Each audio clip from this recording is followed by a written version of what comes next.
Thank you, thank you, thank you. Must be some of the faces out there I've seen tonight haven't seen in 30 years.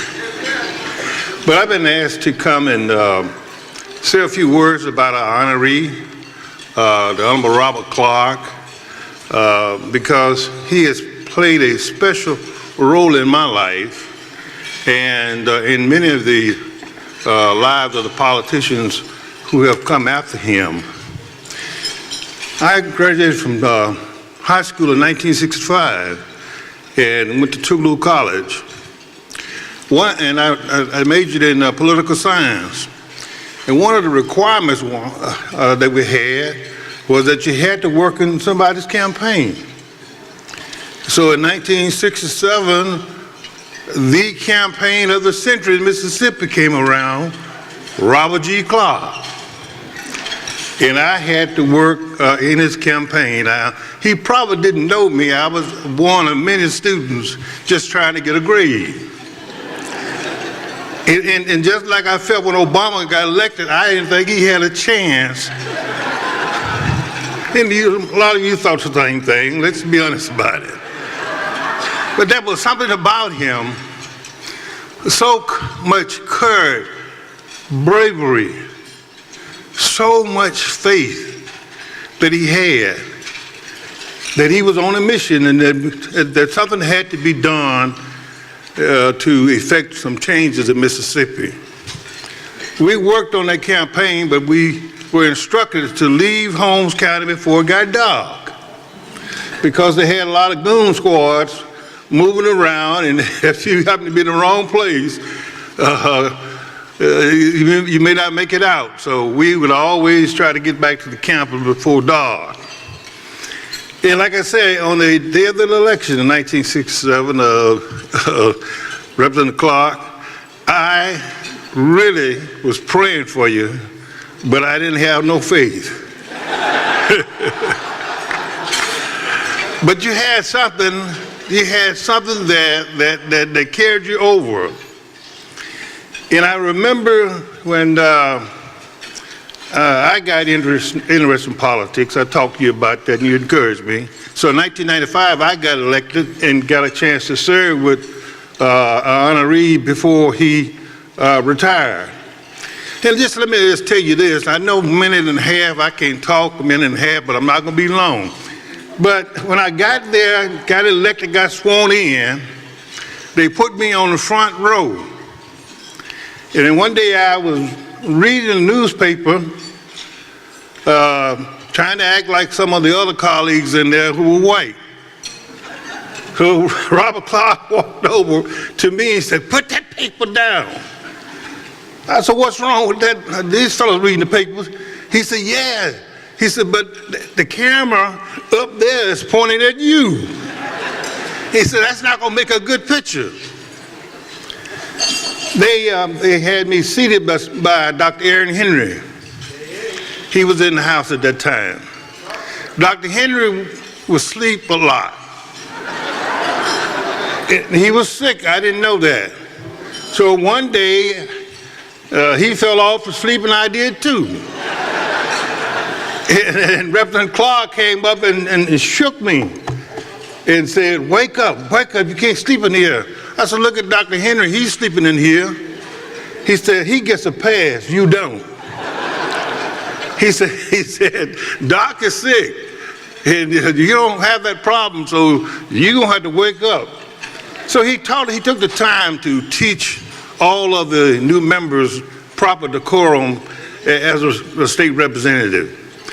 And let me just tell you this, and I'll be through, Gerald, you come on. God was talking to some of the heavenly host in the divine council, and one smart person wanted to ask him some questions about creation, and it got out to the issue of a woman having 10 children. And the divine host said, if you're so good at creation, why you wouldn't let the woman have all 10 children at the same time? And the Lord said, "I want to tell you, you go ask the women about that." You ask the women about that. He said, we have to, in creation, do it one day at a time. That reminds me of when Robert Clark got elected. Everybody thought that he should take on every issue and turn this state upside down. There would have been total chaos. And Robert's philosophy was that we do it one day at a time. And he had the temperament, he had the courage, he had the wisdom to take us on that journey one day at a time, and we have gotten where we are now because of what the Spirit put in him. And I'm glad to be here to honor you tonight, Representative Clark. Thank you.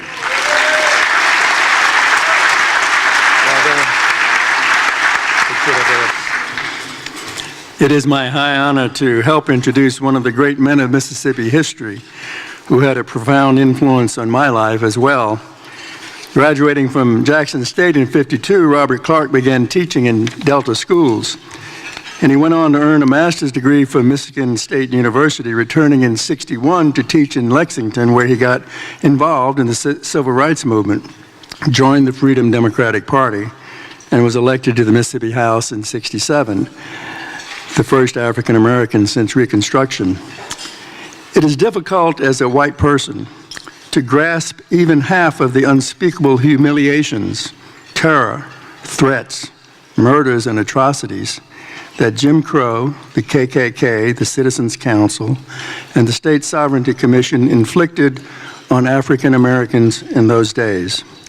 Robert Clark took an enormous risk in running for the legislature. Robert's courage in even running at all in 1967 was itself a profile in courage.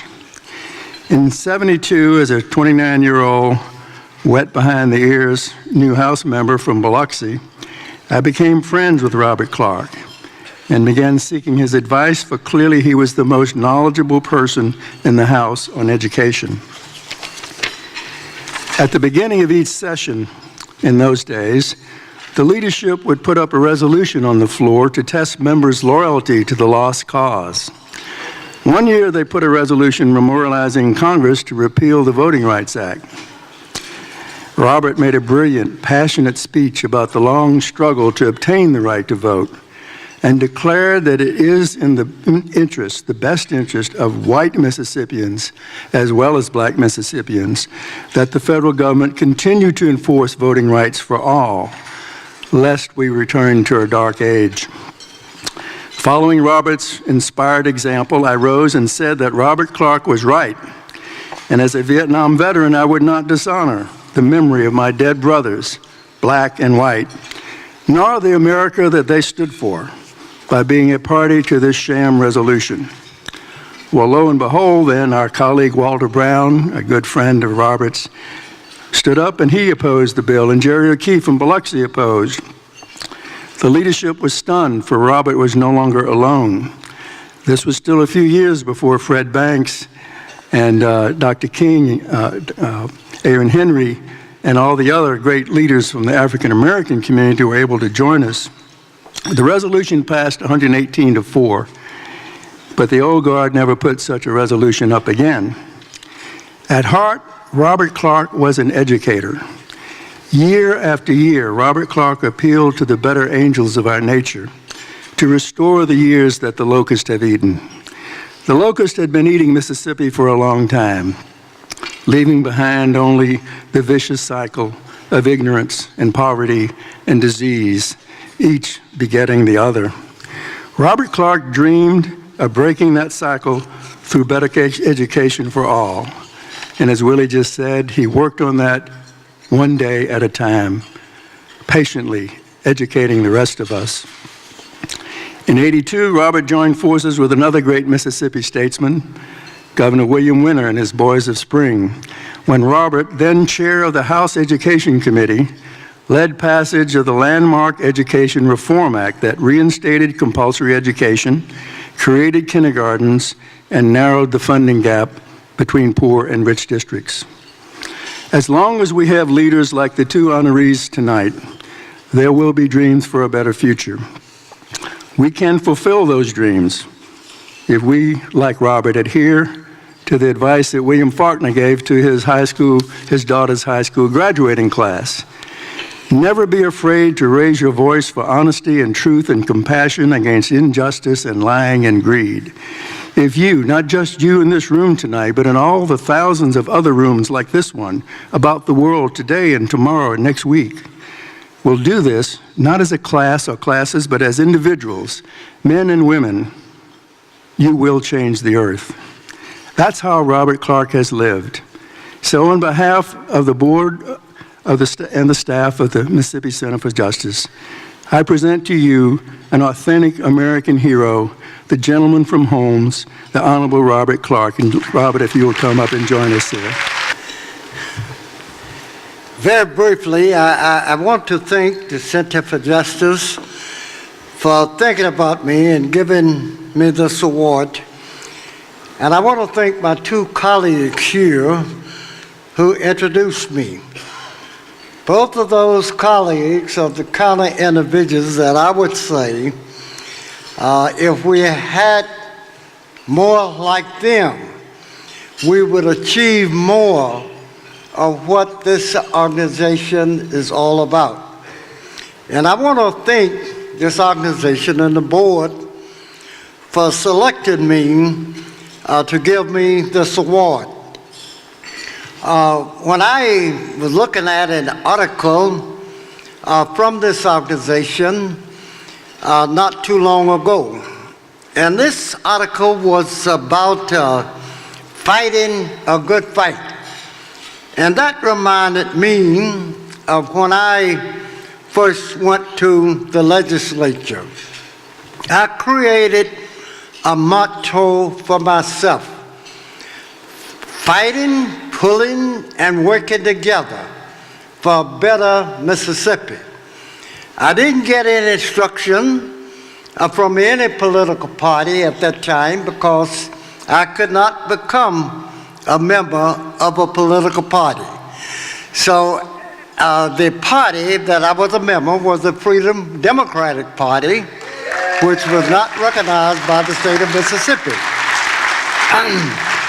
But your work that you're doing remind me so much about what I was all about when I was in the legislature. So congratulations for giving me this award this evening.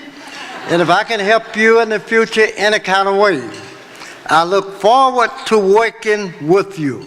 And I want to work with you for justice, because that's what I'm all about.